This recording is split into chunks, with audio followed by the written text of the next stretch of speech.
பிள்ளைகளுக்கு ஒரு விடிவு உண்டு, அவரை நம்புகிற பிள்ளைகளுக்கு ஒரு வாழ்வு உண்டு.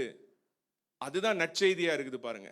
அதாவது தேவனுக்கும் மனிதனுக்கும் ஒரு பகை இருந்தது, ஆனால் அந்த பகை கிறிஸ்துவின் மூலமாய் தீர்வாய் மாறினது. கிறிஸ்துவை ஏற்றுக்கொண்டபடியினாலே நாம் தேவனுடைய புத்திரராய் மாற்றப்பட்டோம். அதுதான் சுவிசேஷம், அதுதான் குட் நியூஸ். அதுதான் நம்ம இது பண்றோம் பாருங்களேன். ஸோ அடுத்த வசனம் சொல்லுது, இதே வசனத்தை வந்து ரோமர் 10:36 வந்து 10:16 பவுலும் எழுதுறார். சுவிசேஷத்தை அறிவிக்கக்கூடிய பாதம் வந்து எப்படி இருக்குதான், சமாதானத்தை அழகாய் இருக்கிறது. சமாதானத்துக்குரிய இந்த சுவிசேஷத்தை சொல்லுகிறவர்களின் பாதங்கள் அழகாய் இருக்கிறது. நிறைய இடத்துல கோட் பண்றாங்க. அடுத்த வசனம் பார்க்கிறோம், உன் ஜாமக்காரருடைய சத்தம் கேட்கப்படும், அவர்கள் சத்தமிட்டு ஏகமாய் கம்பீரிப்பார்கள். ஏனென்றால் கர்த்தர் சீயோனை திரும்ப வர பண்ணும் போது அதை கண்ணார காண்பார்கள். இது எல்லாமே இயேசு கிறிஸ்துவை குறித்து சொல்கிறது. இனி ஜாமக்காரனுக்கு வேலை இப்ப கிடையாது புதிய ஏற்பாட்டுல, அதை தெரிஞ்சுக்கோங்க நல்லா. கிறிஸ்து வந்து தேவனுக்கும் மனிதனுக்கும் மத்தியஸ்தர் ஒருவரே. அவர் யார்? இயேசு கிறிஸ்து. நம்ம வந்து திறப்பின் வாசல்ல இருந்து நீங்க வந்து எதையும் திருப்ப போறது கிடையாது. இயேசு ஏற்கனவே எல்லாவற்றையும் திருப்பி விட்டார். அதை நம்பும் பொழுது நம்மளுடைய வாழ்க்கையிலே திருப்பங்கள் ஏற்படுகிறது. ஆமென். அதுதான் பாருங்க, இங்க பாருங்க, என்றால் கர்த்தர் சீயோனை திரும்பி வர பண்ணும் போது அதை கண்ணார காண்பார்கள். அடுத்த வசனம், எருசலேமின் பாழான ஸ்தலங்களை முழங்கி ஏகமாய் கெம்பீரித்து பாடுங்கள். கர்த்தர் தம்முடைய ஜனங்களுக்கு ஆறுதல் செய்து எருசலேமை மீட்டு கொண்டார். கர்த்தர் தம்முடைய ஜனங்களுக்கு ஆறுதல் செய்து எருசலேமை மீட்டுக் கொண்டார். இதெல்லாம் தீர்க்க தரிசன வசனங்கள். நம்ம இன்னும் செய்திக்கு இன்னும் போகலை. இதெல்லாம் ஒரு இப்பதான் படத்துக்கு டைட்டில் போட்டுக்கிட்டு இருக்காங்க. நம்ம ஆளுங்க எல்லாம் பாப்கார்ன் எடுத்துக்கிட்டு அப்படியே உள்ள வந்துகிட்டு இருக்கீங்க. உங்களெல்லாம் அப்படியே தேற்றி ஆற்றி அப்படி வந்துட்டு ஒன்று தான் என்ன பண்றாங்க, போடுறாங்க. எவனோ சீரீஸ் எடுக்கிறான், ஏன் நம்ம எடுக்கக்கூடாதா? லைஃப் 2.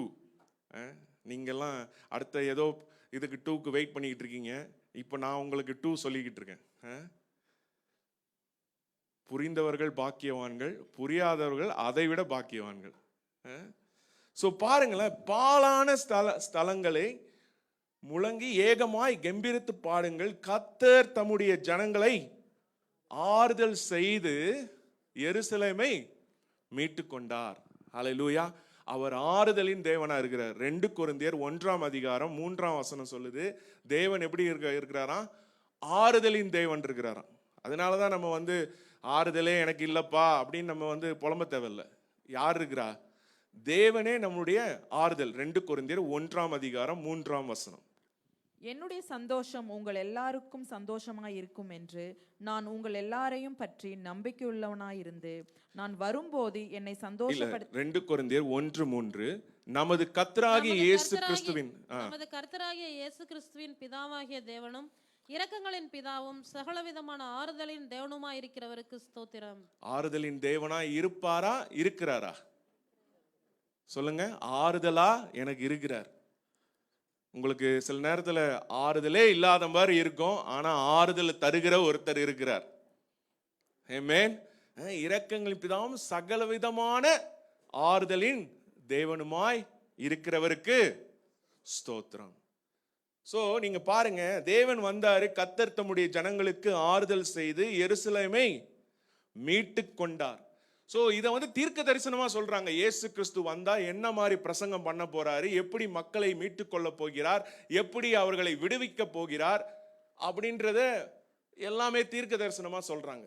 ஸோ இந்த ஜீவனின் பிரசங்கத்தை தான் இயேசு கிறிஸ்து பண்ணார். ஸோ சில காரியங்களை நாம் பார்க்க போகிறோம், மிக முக்கியமான காரியங்கள். இதை நீங்க கவனிங்க. நீங்க இதை கேட்கும் பொழுதே ஒரு அற்புதம் நடக்க போகிறது. எத்தனை பேர் விசுவாசிக்கிறீங்க? ஆமென். ஏன்னா வசனம் சொல்லுது, சங்கீதம் 107:20 அவர் தம் வார்த்தையை அனுப்பி என்ன பண்றாரு? குணமாக்குகிறார். வார்த்தையின் மூலமாகவே குணமாக்குறார். தமது வசனத்தை அனுப்பி அவர்களை குணமாக்கி அவர்களை அழிவுக்கு தப்புவிக்கிறார். சோ நீங்க கேட்கிற செய்தி, இந்த ஜீவனுள்ள வார்த்தையை நீங்க கேட்கும் பொழுது என்னமாக்குறது? குணமாக்குற வார்த்தை வரப்போகிறது. அழிவுக்கு உங்களை தப்புவிக்கிற வார்த்தை வரப்போகிறது. ஆமென். இப்போ நம்ம வந்து இப்படிப்பட்ட பிரசங்கங்களை இயேசு எப்படி பண்ணார், எப்படி இந்த ஜீவனின் அவர் ஜீவனை போதித்தாரா, அப்படின்னு பாத்தீங்கன்னா யோவான் 10:10 சொல்லுது. என்ன சொல்லுது? திருடன் கொல்லவும் அழிக்கவும் வருகிறானே தவிர வேற எதுக்கும் வரான், நானோ அவைகளுக்கு ஜீவன் உண்டாயிருக்கவும் அது பரிபூரணப்படவும் வந்தேன். ஜீவன் உண்டாக்க தான் அவர் வந்தார். சொல்லுங்க, ஜீவன் உண்டாக்க இயேசு வந்தார். ஆமென். சோ இப்போ நம்ம பார்க்க போறோம் லூக்கா எழுதின சுவிசேஷம் 7ஆம் அதிகாரம். லூக்கா எழுதின சுவிசேஷம் 7ஆம் அதிகாரம் 20ஆம் வசனம் வாசிக்க போறோம். 20, 21, 22. அந்தபடி அவர்கள் அவரிடத்தில் வந்து, வருகிறவர் நீர்தானா அல்லது வேறு ஒருவர் வர காத்திருக்க வேண்டுமா என்று கேட்கும்படி யோவான் ஸ்நானன் எங்களை உம்மிடத்திற்கு அனுப்பினான் என்றார்கள். அந்த சமயத்திலே நோய்களையும் கொடிய வியாதிகளையும் பொல்லாத ஆவிகளையும் கொண்டிருந்த அநேகரை அவர் குணமாக்கி அநேக குருடருக்கு பார்வை அளித்தார்.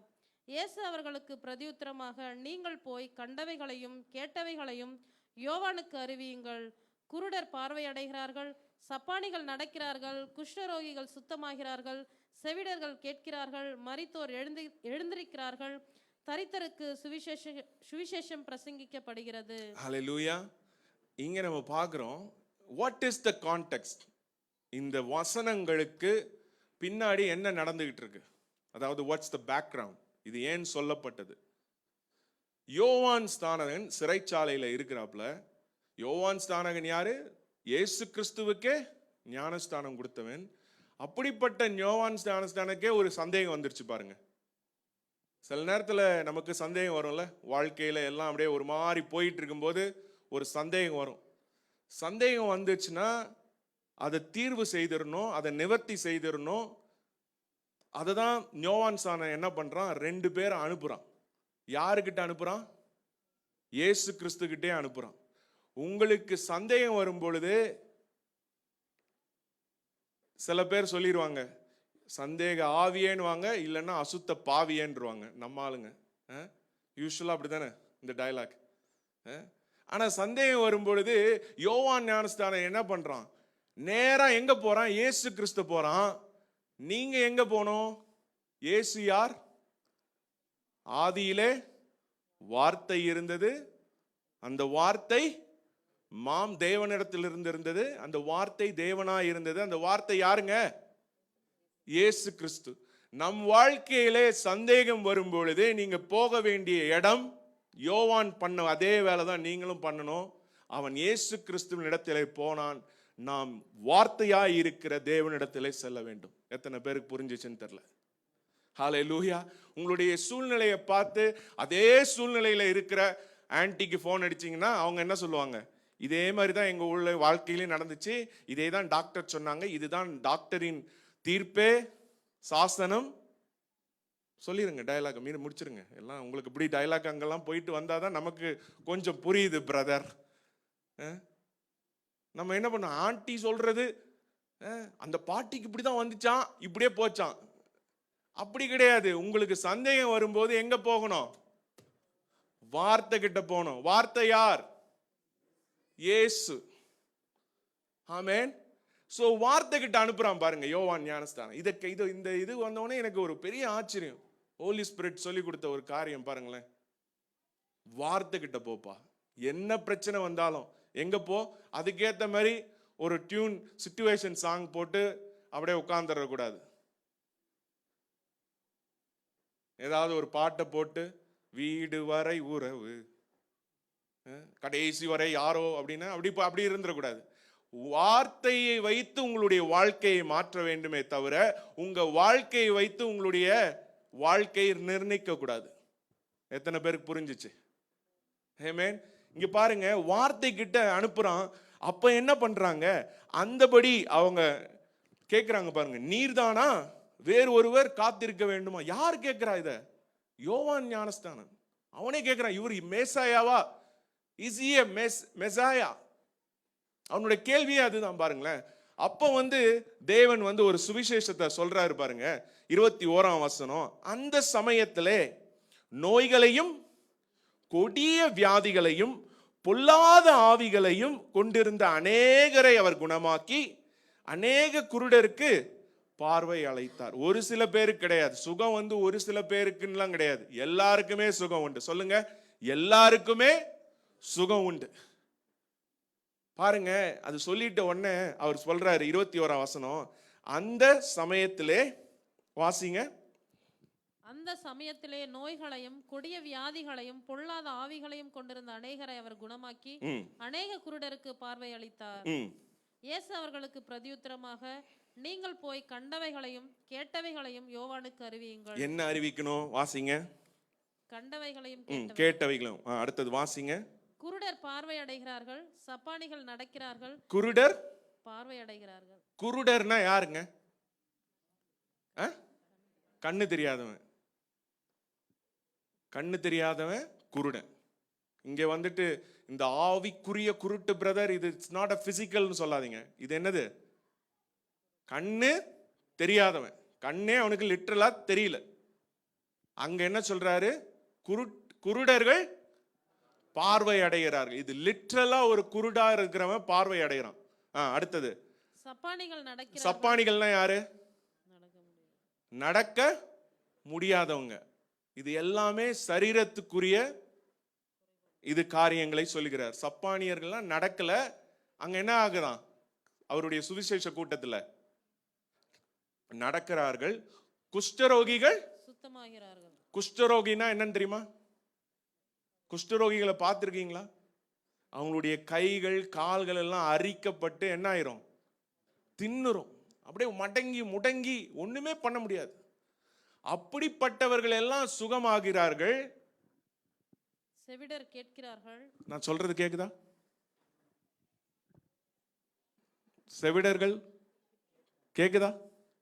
ஹலோ, செவிடர்கள் கேட்கிறார். செவிடர்கள்னா யாருங்க?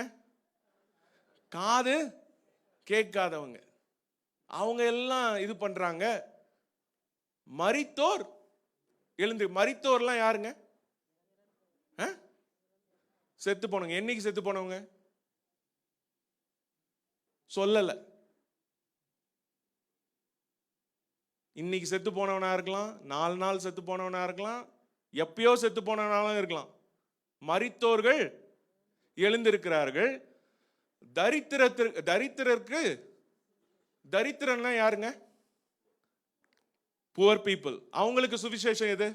கண்ணு தெரியாதவனுக்கு சுவிசேஷம் கண்ணு தெரியறது. அப்ப தரித்திரருக்கு சுவிசேஷம்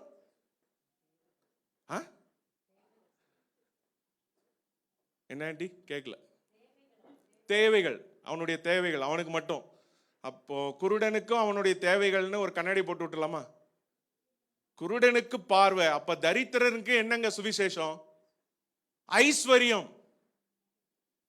பிச்சைக்காரனுக்கு என்னங்க இப்ப சுவிசேஷமா இருக்கும்?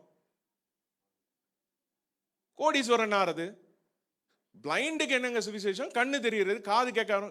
இது எல்லாமே என்னவா இருக்கான்? சுவிசேஷமாய் பிரசங்கிக்கப்படுகிறது. நான்லாம் முந்தி சின்ன வயசுல இருக்கும்போது எனக்கு ஞாபகம் இருக்குது, நோட்டீஸ் அடிப்பாங்க, இந்த கூட்டத்துக்கு வாங்க, வந்தீங்கன்னா உங்களுக்கு சுகமாகும். பார்த்துருக்கிறீங்களா? வியாதியஸ்தரை கொண்டு வாருங்கள் அப்படின்னு. இப்பெல்லாம் இந்தியாவுக்கு போனா இந்த வசனத்தெல்லாம் எடுக்கிறது இல்லை. பில்லி சூனியமா, மூட்டு வலியா, தீராத பிரச்சனையா,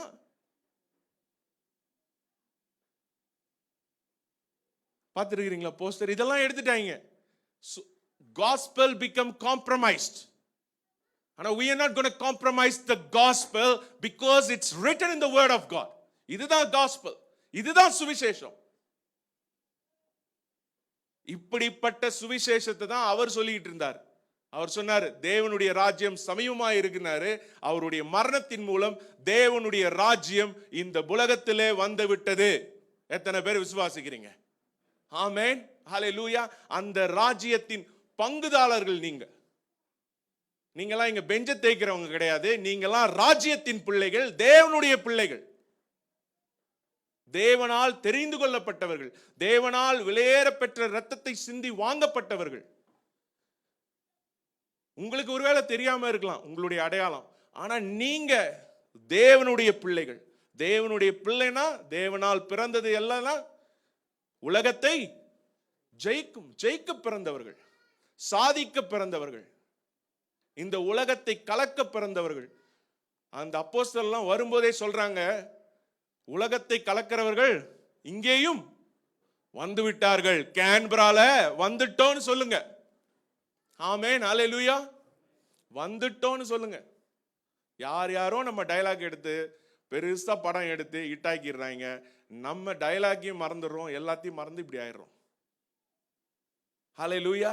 இங்க பாருங்க, இப்படிப்பட்ட பிரசங்கத்தை தான் அவர் பண்ணாரு. இவர் இதை சொன்னது எல்லாமே இந்த மேசாயா வந்தா என்ன பண்ணுவார் அப்படின்ற ஒரு சயின்ஸ். மேசாயா தான் என்ன பண்ண முடியும்? குஷ்டரோகிகளை சுகப்படுத்த முடியும். பழைய ஏற்பாட்டில் ஒருத்தன் சுகப்படுத்தப்பட்டான். அவன் வந்து இஸ்ரவேலைட் கிடையாது, இஸ்ரவேல் குடிமகன் கிடையாது. யார் அது? நாகமான். அவனை தொட்டு சுகப்படுத்தினாரா? 2 ராஜாக்கள் 5ஆம் அதிகாரத்தில் நீங்க வாசிப்பீங்க.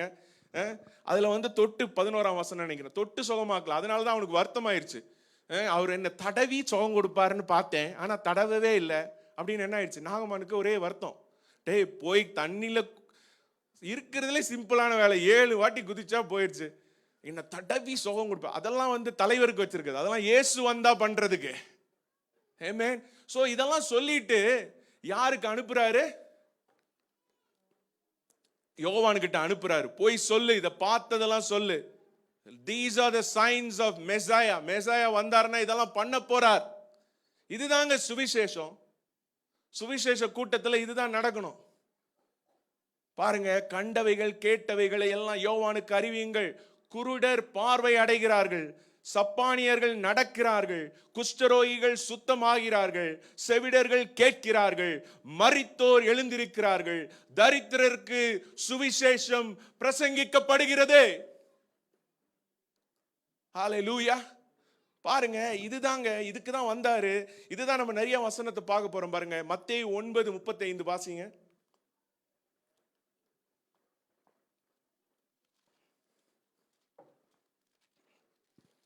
பின்பு இயேசு சகல பட்டணங்களையும், எடுத்தீங்களா? வாசிங்க.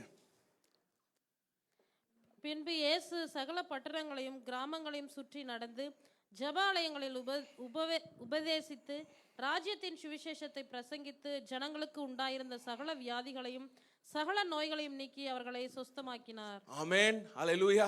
அதனால வியாதியஸ்தர்களை பார்த்து, எப்பா உனக்கு மேல கடவுள் ரொம்ப அன்பா இருக்கிறாரு, அதனால இந்த கேன்சர் கட்டியை கொடுத்துருக்கிறாரு, நீ அதை வச்சு சந்தோஷமா இருன்னு சொல்லிடாதீங்க. சுவிசேஷமே அதுதான். அங்க பாருங்க, சுவிசேஷத்தை சொல்றாரு, நான் வந்துட்டேன், இனி உங்களுக்கு விடுதலை. உடனே என்ன ஆயிருது? சகல வியாதிகளும் சகல நோய்களையும் நீக்கி அவர்களை சொஸ்தமாக்கினார். சுவிசேஷம் கூட்டத்துல இது கண்டிப்பா நடக்குது. இயேசுவின் சுவிசேஷ கூட்டங்கள்ல, இனி நம்ம வைக்கிற சுவிசேஷ கூட்டங்களையும் இது கண்டிப்பா நடக்க தான் செய்யும். எத்தனை பேர் விசுவாசிக்கிறீங்க? ஹல்லேலூயா. நீங்க எப்பெல்லாம் ஒருத்தனுக்கு சுவிசேஷம் சொல்றீங்களோ அவனுடைய கட்டுகள்லாம் உடையும் நான் சொல்றேன். ஹல்லேலூயா. கட்டுகள் உடைகிறது, வியாதிகள் நீங்குகிறது, நோய்கள் போய்கிறது. ஹல்லேலூயா. அவர்களை சொஸ்தமாக்கினார். அதுதான் அவர் பண்ணது. ஆனா இதுல முக்கியமானது என்னன்னா, அந்த போன வசனத்துல வாசித்தோம்ல, லூக்கா 7ஆம் அதிகாரத்துல, அவர் குருட்டையும் ஒன்னாதான் சொல்றாரு, செவிடனையும் ஒன்னாதான் சொல்றாரு, மரித்தவர்களும் ஒன்னாதான் சொல்றாரு. அது ஏதோ ஸ்பெஷல் கேட்டகரிலாம் கிடையாது. மரித்தோரை எழுப்போம், அதெல்லாம் தனி கேட்டகரி கிடையாது. தலைவலி காய்ச்சல் எப்படி வருதோ அதே மாதிரி செத்து கிடந்தானா எந்திரிச்சு ஓடு, இயேசு நாமத்துல ஓடு. அப்படி நடந்திருக்கா வேதத்துல? வேதத்துல இல்லாத நம்ம எதுவும் பேசிக்கிட்டு இருக்கோமா? மரித்த காரியங்கள் எல்லாம் ஜீவனாய் மாறுகிறது. அன்றியும் மரித்த கிறிஸ்துவை உயிரோடு எழுப்பினவர் ஆவி உங்களில் வாசமாய் இருந்தால், உங்களில் வாசமாய் இருக்கிற தம்முடைய ஆவியினாலே சாவுக்கேதுவான சரீரங்களையும் உயிர்ப்பிக்கிறார். ரோமர் 8 வாசிக்கிறோம். ஜீவன், சொல்லுங்க, ஜீவன், ஜீவன். அதனாலதான் 1 கொரிந்தியர் 15ஆம் அதிகாரம் 55ஆம் வசனம் எல்லாருக்கும் தெரிஞ்சது. 1 கொரிந்தியர் 15:55, மரணமே உன் கூர் எங்கே, பாதாளமே உன் ஜெயம் எங்கே? பாருங்க, மரணமே உன் கூர் எங்கே, பாதாளமே உன் ஜெயம் எங்கே? பாருங்க, இப்படிப்பட்ட இந்த மரணத்தை வெல்கிற வல்லமையை உங்களுக்குள் இயேசுவானவர் வைத்திருக்கிறார். எபேசியர் 1:19 சொல்லுது, மரித்த கிறிஸ்துவை உயிரோடு எழுப்பினவர் என் ஆவி உங்களுக்குள்ளே இருக்கிறது. அப்படிப்பட்ட வல்லமைகள் உங்களுக்குள்ளே இருக்கிறது. இப்போ நம்ம சில காரியங்களை பார்க்க போறோம். அதாவது இந்த மரணத்துக்கு எதிரியாய் நீங்கள் இருக்கிறவர்கள். ஹல்லேலூயா. மரணத்துக்கும் ஜீவனுக்கும் சம்பந்தமே கிடையாது. சாபத்துக்கும் ஆசீர்வாதத்துக்கும் சம்பந்தமே கிடையாது. அதே போல மரணத்துக்கும் ஜீவனுக்கும் சம்பந்தம் கிடையாது. இங்க நம்ம பார்க்கிறோம் பாருங்க, எல்லாவற்றையும் அறிவியுங்கள், பார்வை அடைகிறார்கள், சப்பானியல் நடக்கிறார்கள், குஷ்டரோகிகள் சுத்தமாகிறார்கள், செவிடர்கள் கேட்கிறார்கள், மரித்தோர்கள் எழுந்திருக்கிறார்கள், தரித்திரருக்கு சுவிசேஷம் பிரசங்கிக்கப்பட்டது. இந்த இடத்துல நம்ம பார்க்க போறோம், எங்கெங்கெல்லாம் மரணம் இருக்குதோ மரணத்துக்கு முதல் எதிரி இயேசு. ஹல்லேலூயா. அவருக்கும் மரணத்துக்கும் சம்பந்தமே கிடையாது. தன்னுடைய மரணத்தை அவர் உயிரோடு எழுப்பினவர். ஹல்லேலூயா. பாருங்க, இப்போ ஒரு 3 காரியங்கள் சொல்ல போகிறேன். இந்த சுவிசேஷம், இந்த ஜீவனின் சுவிசேஷத்துல எப்படி இயேசு செயல்பட்டார், குறிப்பா ஒரு இதை எடுத்துக்க போறோம், அந்த மரணம். இன்னைக்கு மரணத்தின் எதிரியாய் நம்ம வந்திருக்கிறோம். மரணம் எப்படிங்க வந்துச்சு? பாவத்தின் விளைவாய் வந்த மரணம். அந்த பாவத்தின் விளைவே இயேசுவானவர் சிலுவையிலே நமக்காய் செய்து முடித்தபடியினால மரணத்தின் விரோதிகளாய் நாம் மாற்றப்பட்டு இருக்கிறோம். நீங்க பாருங்க, இப்ப நம்ம வாசிக்க போறோம். லூக்கா 9 ஒரு சம்பவம் நடக்குது. மத்தேயு 9 23 மத்தேயு 9:23. இயேசுவானவர் தலைவனுடைய வீட்டிலே வந்து தாரை ஊதுகிறவர்களையும் இறைக்கிற ஜனங்களையும் கண்டு, விலகுங்கள், இந்த சிறு பெண் மரிக்கவில்லை, நித்திரையாய் இருக்கிறாள் என்றார். அதற்காக அவரை பார்த்து நகைத்தார்கள். போதும். இங்க இயேசுவானவர் ஒரு வீட்டுக்கு வராரு. அங்க ஒரு சிறு பெண் என்ன ஆயிடுச்சு? அந்த பெண் மரித்து இருக்கிறார். இது யாருடைய பெண் தெரியுமா? யாவீது. அதாவது லூக்கா 8:41 எடுங்க. ஜாவீதா, அது ஜபீர். லூக்கா 8:49. அப்போது ஜெப ஆலய தலைவனாகிய யாவீரு, வாசிங்க முதல்ல. அப்பொழுது ஜெப ஆலய தலைவனாகிய யாவீரு என்னும் பேருள்ள ஒருவன் வந்து இயேசுவின் பாதத்தில் விழுந்து 12 வயதுள்ள தன்னுடைய ஒரே குமாரத்தி மரண அவஸ்தையாயிருந்தபடியா. போதும். இங்க பாருங்க, யாவீரு என்ன பண்றான்? அவன் ஜெப ஆலய தலைவனா இருக்கிறான். அவனுடைய குமாரத்தி என்ன ஆயிடுச்சு? மரண தருவாயில இருந்தது, மரித்து போனது. இங்க ஒரு மரணம் ஏற்பட்டு இருக்கு. யாருக்கு மரணம்? அவருக்கு ஒரே பெண், தன்னுடைய ஒரே பெண்ணுக்கு மரணம் ஏற்பட்டு இருக்கிறது. அவர் எங்க போகிறார்? இயேசு அண்டையில வருகிறார். அவர் யாருங்க? ஜெப ஆலயத்தின் தலைவர். ஜெப ஆலயத்தில் என்னங்க பண்ணுவாங்க? ஜெப ஆலயத்தில் என்ன பண்ணுவாங்க? ஜெபம் பண்ணுவாங்க. இவர் யாரு? அவரோட பொண்ணு என்ன ஆயிடுச்சு? ஜெப ஆலயத்தில் என்ன பண்ணுவாங்க? ஜெப ஆலயத்தின் தலைவன் யாரு? அவருடைய பொண் மரித்து போயிடுச்சு. அவர் என்ன பண்ணிட்டாரு? வெறும் ஜெபம் மட்டும் பண்ணிட்டு இருந்தாரா? இயேசு இடத்துல போனாரு. இயேசு யாரு? வார்த்தை. உங்களுடைய ஜெபம் வேலை செய்யணும்னா, நீங்க வார்த்தை இடத்துல போலனா உங்களுடைய ஜெபம் வேலை செய்யாது.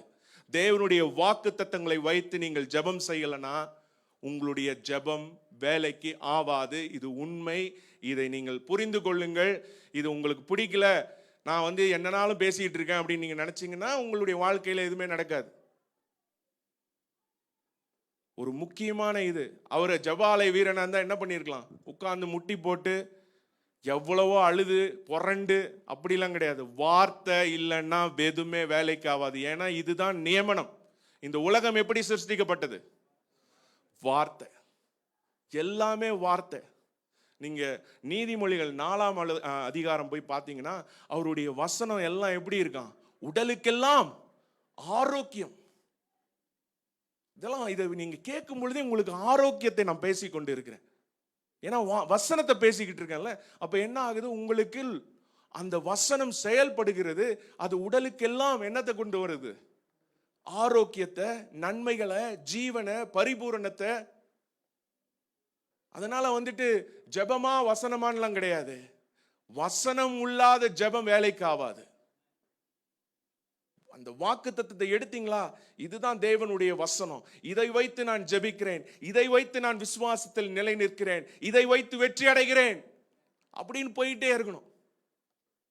பாருங்க, இப்படிப்பட்ட ஜெப ஆலய தலைவனுடைய வீட்டில் ஒரு மரணம் நடந்துச்சு. உடனே என்ன சொல்லியிருப்பாங்க? நம்ம போகிற நார்மலா போற ஃபியூனரல் சர்வீஸ்லாம், தேவன் வைத்திருக்கிற அழகான தோட்டத்திலே ஒரு ரோஜா பூ அவர் பறிக்க கூடாதா? ஏன் பேசுறவனை பறிக்க வேண்டியதானே? கல்ற தோட்டத்தில் எழுதுறாங்க, இதோ இவர் பறித்து கொண்டு போகிறார், தடுப்பவன் யார்? இவர் ஏதோ பெரிய கொள்ளக்காரர் கூட்ட தலைவர். யாரை பத்தி எழுதுறாங்க? கடவுளை பத்தி. எந்த கடவுளை பேசுறாங்கன்னு தெரியல. சின்ன பிள்ளைங்க அவரை எடுக்கிறதுக்கு தான் அவர் இயேசுவை கொடுத்தாரா? அவர் சொல்றாரு, தன்னுடைய ஒரே பேரான குமாரனை கொடுத்தேன், இவ்வளவாய் உலகத்தில் அன்பு வைத்தேன். அப்படிப்பட்டவர் வீட்டில் இருக்கிற நம்ம வீட்டு பிள்ளைகளை தான் எடுக்கிறதுக்கு வருகிறாரா? அப்படிப்பட்ட செய்திகள்லாம் கேட்காதீங்க. தேவன் சிலுவையிலே செய்து முடித்த காரியங்களை விசனப்படுத்துகிற அந்தி கிறிஸ்து செய்திகளை கேட்காதீர்கள். அதனாலதான் பவுல் சொல்றான், நான் சிலுவையிலே அறையப்பட்ட கிறிஸ்துவை தவிர வேற எதையும் நான் பிரசங்கிப்பதில்லை என்று. அதை நீங்க அதே மாதிரி வச்சுக்கோங்க. கிறிஸ்துவை மரித்த கிறிஸ்து, சிலுவையிலே அறையப்பட்ட கிறிஸ்துவை தவிர வேற எதையும் நான் கேட்பது இல்லை. பாருங்க, அந்த வீட்டுல ஒரு இளவு, அது சின்ன பொண்ணு பாருங்க எப்படி இருக்குன்னு பாருங்க. அந்த இடத்துல போறாங்க. போனா 9ஆம் அதிகாரம் சொல்லுது, இயேசுவானவர் தலைவனுடைய வீட்டிலே தாரை ஊதுகிறவர்களையும் இறைக்கிற ஜனங்களையும் கண்டு, பாருங்க அது மரண வீடுலாம் எப்படி இருக்குன்னு நமக்கு தெரியும்ல. ஒரே அழுகையின் கூப்பாடு, எல்லாம் சாபத்தின் கூப்பாடு, அப்படியே அழுதுகிட்டு இருக்காங்க. அங்க சொல்றாரு, விலகுங்கள், இந்த சிறு பெண் மரிக்கவில்லை, நித்திரையாயிருக்கிறார் என்றார். பாருங்க, தேவன் வந்தவொடனே, அந்த வார்த்தை வந்தவொடனே மரிச்ச காரியங்கள் எல்லாம் அது வேற ஸ்டேட்டஸ்க்கு வருது. எங்க இருந்து வருது? மரிச்சதுல இருந்து நித்திரைக்குன்னு ஒரு ஸ்டேட்டஸ்க்கு மாறுது. பாருங்க, அடுத்த ஸ்டேட்டஸ் என்ன தெரியுமா? நித்திரையில இருந்து எழும்பி உட்கார்றது. மரணத்திலிருந்து ஜீவன், ஸ்டேட்டஸ் மாறுது. இந்த வார்த்தையை கேட்கும் பொழுதே ஒருத்தங்களுக்கும் உங்கள் வாழ்க்கையில நடக்க போகிற காரியங்களுடைய ஸ்டேட்டஸ் மாறுது. ப்ரொமோஷன் கீழே இருக்கிற லெவல்ல இருந்து நெக்ஸ்ட் லெவல் போகுது. உங்களுக்கு முறையாய் வர வேண்டிய காரியங்கள் சேர்கிறது. ஹல்லேலூயா. பாருங்க, இயேசுவான தலைவனுடைய வீட்டில் தாரை ஊதுறவன் இறைக்கிற ஜனங்களையும் கண்டு, அடுத்த வசனம், விலகுங்கள், இந்த சிறு பெண் மரிக்கவில்லை, நித்திரையாயிருக்கிறாள் என்றார். அதற்காக அவர்களை பார்த்து நகைத்தார்கள். பாருங்க, இப்ப நான் சொல்றேன்ல, மரணத்துல இருக்கவங்க எந்திரிங்கன்னு சொன்ன உடனே எல்லாருக்கும் என்ன இருக்கும்? கக்கப்பக்கான்னு ஒரு சிரிப்பு வரும். என்னைக்காவது நீங்க போய் என்னைக்காவது ஜெபம் பண்ணிருக்கீங்களா? மரிச்ச வீட்டுல போயிட்டு ஆறுதல் சொல்றேன்னு போறீங்களே, என்னைக்காவது ஜெபம் பண்ணிருக்கீங்களா? உயிரோட எழும்ப சொல்லி தில் இருக்கா? இது தில் இருக்கிற மேட்டர் கிடையாது. வசனத்துல சொல்லி இருக்குன்னா செய்யணும். செய்வீங்களா? பாக்குறீங்க பாருங்க, சொல்லுது நித்திரையா இருக்க, அதற்கு அவரை பார்த்து நகைத்தார்கள். நகைப்பாருங்க. இது நான் இதுக்கு முன்னாடி காஃபின் பாக்ஸ்ல ப்ரேயர் பண்ணியிருக்கேன். ஒரு வீட்டுக்கு அவங்க வீட்டில் இதுவாயிடுச்சு, எழுப்புறதுக்கு நான் ப்ரேயர் பண்ணியிருக்கேன். நடக்கலன்றதுக்காக வார்த்தை உண்மை இல்லாம போயிடாது. வார்த்தை உண்மை உள்ளது. வானம் பூமி ஒளிந்து போலாம், அவருடைய வார்த்தை ஒருபோதும் ஒளிந்து போகாது. உங்களுடைய அனுபவங்கள் நடக்கலன்றதுக்காக வார்த்தையை மாத்திராதீங்க தயவு செய்து. இதுதான் இயேசு சொல்லி கொடுத்தாருங்க சீஷர்களுக்கு. இயேசு சொல்லி கொடுத்தார். மத்தேயு 10ஆம் அதிகாரம் 1ஆம் வசனம் வாசிங்க. தன்னுடைய 12 சீஷர்களை அழைத்து, அப்பொழுது அவர் தம்முடைய 12 சீஷர்களையும் தம்மிடத்தில் வரவழைத்து அசுத்த ஆவிகளை துரத்தவும் சகல வியாதிகளையும் சகல நோய்களையும் நீக்கவும் அவர்களுக்கு அதிகாரம் கொடுத்தார். அதிகாரம் கொடுத்தாரு. 8ஆம் வசனம் வாசிங்க. வியாதியுள்ளவர்களை சுஸ்தமாக்குங்கள், குஷ்டரோகிகளை சுத்தம் பண்ணுங்கள், மரித்தோரை எழுப்புங்கள், பிசாசுக்களை துரத்துங்கள், இலவசமாய் பெற்றீர்கள், இலவசமாய் கொடுங்கள். பாருங்க, இதெல்லாம் நான் ஒன்னும் எக்ஸாகுரேட் பண்ணி பேசுறது இல்லை, நான் ஒன்னும் மிகைப்படுத்தி பேசுறது கிடையாது. வசனத்துல என்ன சொல்லுது? குஷ்டரோகிகளை சுத்தம் பண்றியா, வியாதி உள்ளவர்களை சொஸ்தமாக்குறியா, அதே இடத்துல தான் என்ன சொல்றாரு? மரித்தோரை எழுப்புங்கள். இது யார் சொன்னது? யாருக்கு சொன்னது? இயேசு தன்னுடைய சீஷர்களுக்கு சொன்னார். நீங்களாம் யாரு? சீஷர்கள். அதை காட்டிலும் மேலானவர்கள். இப்போ நீங்களாம் யாராயிட்டீங்க? பிள்ளைகள் ஆயிட்டீங்க தேவனுக்கு. அப்ப இயேசுனுடைய சகோதரனாய் ஆயிட்டீங்க. உங்களுடைய மூத்த சகோதரன் யார்? இயேசு கிறிஸ்து. சில நேரத்தில் நம்ம அவரை ஏசப்பான்றோம், ஆனா டெக்னிக்கலா என்னது? He is my bro. Yes bro, are you still listening? டெக்னிக்கலா யாருங்க அவரு? அவருக்கு தப்பா நினைச்சுக்க மாட்டார். நீ என்னன்னாலும் கூப்பிட்டுக்கோ, என்னை கூப்பிடுறியா, அதுவே எனக்கு போதுண்டாப்பா, அவ்வளோ அன்பா வரிய. ஆனா உண்மையா அவர் யாருங்க? நம்மளுடைய மூத்த சகோதரன். பாருங்க, அவர் சொல்றாரு, இதை சொல்லிட்டு நீங்க செய்யுங்கன்றாரு. இதே வசனம் நிறைய இடத்துல இருக்குது, நீங்க போய் பாருங்க. நான் இப்ப காட்டுறதுக்கு நேரம் கிடையாது. லூக்கா 9:1 நீங்க பாக்குறத பார்த்தா ஹென்லி நீ இன்னொன்னு காட்டுன்ற மாதிரி இருக்கு. சரி, லூக்கா 9:1 உங்களுக்கு எதுக்கு? காசா பணமா? டைம் இன்னைக்கு பரவாயில்ல, இன்னைக்கு கொஞ்ச நேரம் போகும். எல்லாம் இன்னைக்கு லீவ்ல இருந்து இப்பதான் சந்தோஷமா வந்திருக்கிறீங்க. கொஞ்சம் வார்த்தையை நல்லா அனுப்புவோம். இங்கேயும் பாருங்க, அவர் தம்முடைய 12 சீஷர்களை வரவழைத்து சகல பிசாசுக்களை துரத்தவும் வியாதி உள்ளவர்களை குணமாக்கும் அவர்களுக்கு வல்லமையும் அதிகாரமும் கொடுத்து. பாருங்க, இதுதான் அவர் பண்றாரு. இதுதாங்க அவருடைய வேலையை. அவருடைய பிள்ளைய ஆக்குறாரு, அதிகாரத்தை கொடுக்கிறாரு. அவர் இயேசுவா உங்களை எல்லாம் ஒரு காப்பி எடுத்து க்ளோன் பண்ணி அனுப்புறாருங்க. நீங்க எல்லாமே ஒரு பிதா உங்களை பார்க்கும் பொழுது உங்களை தனி நபரா பார்க்கறது கிடையாது, உங்களை ஒரு இயேசுவா தான் பார்க்கிறாரு. 2 கொரிந்தியர் 5:21 சொல்லுது, பாவமே அறியாத அவர் பாவமானபடியினால நீதியே அறியாத நீ நீதிமானாக்கப்பட்டிருக்க. சரியா? உங்களை இயேசு பார்க்கும் பொழுது, தேவன் பார்க்கும் பொழுது எப்படி பார்க்கிறாரு? உங்களை ஒரு குட்டி ஜீசஸ் மாதிரி தான் பார்க்கிறாரு. 1 யோவான் 4:17 சொல்லுது, you are like Jesus in this world. அப்படின்னா என்னங்க அர்த்தம்? நீங்க தான் ஒரு இயேசுவை போல இந்த உலகத்துல இருக்கிறீங்க. ஏன்னா அவருடைய சாயல்ல இருக்கிறீங்க. பாருங்க, அவர் இருக்கிற பிரகாரமாகவே நாமும் இவ்வுலகத்தில் இருக்கிறோம். நான் எதையும் மிகைப்படுத்தி பேசுறது இல்லை, என்ன சொல்லுதோ அதை சொல்லிக்கிட்டு இருக்கேன். தேவன் அனுப்பின வார்த்தையை உங்களுக்கு சொல்லி கொண்டு இருக்கிறேன். வெறும் முக்கியமான இது, மரித்தவர்களை அங்க ஒரு இளவு வீட்டுக்கு போறாரு. அவர் சொல்றாரு, இது பெண் நித்திரையா இருக்கிறான்னு சொன்ன உடனே எல்லாரும் என்ன பண்றாங்க? நகைக்கிறார்கள்.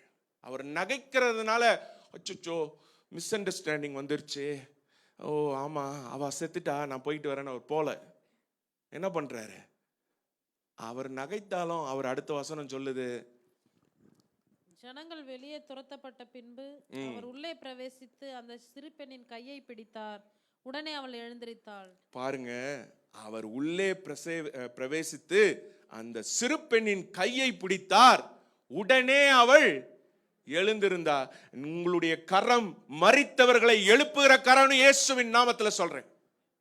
ஹல்லேலூயா. உங்களுடைய கரத்தை பார்த்து சொல்லுங்க, என்னுடைய கரம் மரித்தவர்களை எழுப்புகிற கரம். ஹல்லேலூயா. இயேசுவின் நாமத்தினால அபிஷேகம் பண்ணப்பட்ட கரம். ஹல்லேலூயா. இது உங்க எல்லாருக்குமே இருக்குங்க. இதை பற்றி சபை நமக்கு போதிக்கல. ஏன்னா நம்ம ட்ரெடிஷனலா அப்படித்தானே வந்திருக்கோம். மரித்த வீட்டுக்கு போனா ஒரு ஆறுதலை சொல்லிட்டு என்ன பண்ணிடுறோம், வந்துட்டோம். ஆனா அப்போஸ்தலர்கள் அப்படி பண்ணல. அவனுடைய நிழல் பட்டு என்ன ஆகுதான், மரித்த சரணங்கள்லாம் உயிரோடு எழும்புதாங்க. You are not an ordinary person. ஏன் தெரியுமா? உள்ள இருக்கிறவர் அப்படி எக்ஸ்ட்ரா ஆர்டினரி பர்சன் உங்க உள்ள இருக்கிறார். அவர் வந்தாருனாலே எல்லாமே ஸ்பெஷாலிட்டியா மாத்திடுவார். பாருங்க, என்ன இன்னைக்கு வால்யூம் கொஞ்சம் ஓவரா ஏதுன்னா அவர் அப்படி சொல்லிட்டு போயிட்டார், அதான் வால்யூம் ஏறிட்டு இருக்கு. யோவான் 14:12.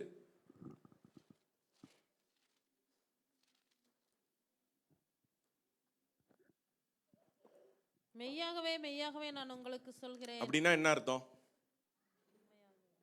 மெய்யாகவே, அப்ப இயேசு சொன்னது எல்லாமே மெய் தான். அப்ப அவர் சொல்றாரு, இந்த பாரு, இது நம்பவே முடியாது, சொன்னாலும் நம்ப முடியாது, அப்படிப்பட்ட ஒரு விஷயத்த சொல்றேன். அதனாலதான் அவர் என்ன சொல்றாரு? மெய்யாகவே மெய்யாகவே உங்களுக்கு சொல்கிறேன், நான் என் பிதாவின் இடத்திற்கு போகிறபடியினால் என்னை விசுவாசியாதே இருக்கிறவன் விசுவாசியாதே. விசுவாசிக்கிறவன். என்னங்க காஸ்பலே மாத்திடுறீங்க? முதல்ல இருந்து வாசிங்க. மெய்யாகவே மெய்யாகவே நான் உங்களுக்கு சொல்கிறேன், நான் என் பிதாவின் இடத்திற்கு போகிறபடியினால் என்னை விசுவாசிக்கிறவன் நான் செய்கிற கிரிகளை தானும் செய்வான், இவைகளை பார்க்கிலும் பெரிய கிரிகளை செய்வான். அடுத்த வசனத்தை அப்படியே புரட்டிட்டு நம்ம பாட்டுக்கு போயிடுறோம். பொறுமையா பார்க்கணும். என்னது, என்ன சொல்றாரு? ஒரு முக்கியமான விஷயத்த சொல்றாருன்னு சொல்லுங்க. பக்கத்துல இருக்கவங்க பார்த்து சொல்லுங்க, முக்கியமான கட்டத்துக்கு வந்திருக்கிறோம் சொல்லுங்க. இந்த படத்துக்கு போகும்போது அங்க பாத்தீங்களா, உங்களுக்கு கதை புரியும் அப்படியே பேசிக்கிட்டு அது மாதிரி இப்ப சொல்லுங்க, முக்கியமான கட்டத்துக்கு வந்திருக்கோம் சொல்லுங்க. முக்கியமான சொல்லுங்க, அப்படியே வீரப்பம். எந்த கட்டம் வந்தாலும் இந்த கட்டப்ப கைய மடக்க மாட்டான்டா, அப்படி இருக்கிறீங்க. சொல்லுங்க முக்கியமான. அப்படின்னா தான் நான் அடுத்த கட்டத்துக்கு போவேன். இது இப்போ ஏற்கனவே மணி 8 போகுது. இன்னைக்கு நான் முடிக்க வந்தது முடிச்சுட்டு தான் போறேன் இன்னைக்கு.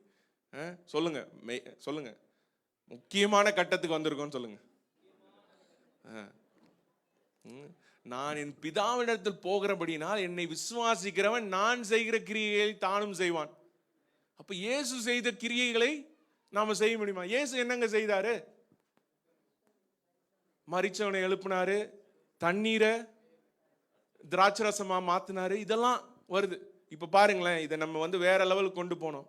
நான் சொல்ல சொல்ல நானும் செய்வேன் நீங்க சொல்லணும். ஹல்லேலூயா. தண்ணீரை திராட்சரசமாக்கினார். ஹல்லேலூயா. மரித்தவரை எழுப்பினார், குஷ்டரோகிகளை குணமாக்கினார், வியாதியஸ்தர்களை குணமாக்கினார், ஓ மரித்த காரியங்களை உயிர்ப்பித்தார். ஹல்லேலூயா, ஹல்லேலூயா. கரங்களை தட்டி கர்த்தருக்கு நன்றி செலுத்துங்க. ஹல்லேலூயா. ஓ ரிகா ராமா ஷிகா ரபதிரா லராத்திரா. ஹல்லேலூயா. என்னங்க அவ்வளவுதானா கரங்க தட்டுறது? கர்த்தருக்கு எவ்வளவு ஒரு பெரிய ஒரு அதிகாரத்தை உங்க கையில கொடுத்துட்டு போயிருக்கிறாரு. அவர் செய்கிறதை நீனும் செய்வேன். அதோட நிப்பாட்டி இருந்தா கூட நான் சந்தோஷமா இப்ப நேரத்துக்கு பிரசங்கம் முடிச்சுட்டு போயிருக்கலாம். ஆனா அவர் நிப்பாட்டல. அவர் என்ன பண்ணிட்டாரு? ஒரு பிளாங்க் செக் கொடுத்துட்டு போயிட்டாரு. இங்கே நிப்பாட்டி இருந்தா, இது அவர் செஞ்சதை நம்ம செஞ்சாலே எப்படி அந்த ஜீவனின் வல்லமை எப்படி பாயும்? ஆனா அவர் சொல்லிட்டாரு, இவைகளை பார்க்கிலும் பெரிய கிரியைகளையும் செய்வான். யாருங்க அது? ஆமென், ஹல்லேலூயா. நீங்கள் தான் இயேசுவின் நாமத்தினால நீங்கள் தான் அதை செய்ய போகிறீர்கள். நான் தான் செய்ய போகிறேன், நாம தான் செய்ய போகிறோம். ஹல்லேலூயா, ஹல்லேலூயா. பாருங்களேன், இவைகளை பார்க்கிலும் பெரிய கிரியைகளை. எவ்வளவு ஒரு எதிர்பார்ப்பு இருந்தா அவர் எப்படி சொல்லிட்டு போயிருப்பார்? அதுவும் மெய்யாகவே மெய்யாகவே. அப்ப அவருக்கு தெரியும், மெய்யாகவே மெய்யாகவே இப்படிப்பட்ட ஒரு ஜனக்கூட்டம் வரப்போகுது, நேஷன் லைட்ன்ற ஒரு சபையில வரப்போகுது. அவங்க நான் செய்தலையும் செய்வாங்க, அதை காட்டிலும் பெரிய கிரியைகளை செய்வார்கள். ஹல்லேலூயா, ஹல்லேலூயா. பாருங்க, அதுதாங்க அவருடைய வார்த்தையின் வல்லமை. அதை நம்பணும், அதை விசுவாசிக்கணும். சூழ்நிலையை பார்க்கும் பொழுதெல்லாம் வார்த்தையை சொல்லுங்க. பாருங்க, இவைகளை பார்க்கிலும் பெரிய கிரியைகளையும் செய்வான். இதுதாங்க ஒரு தகப்பனுடைய உள்ளம்.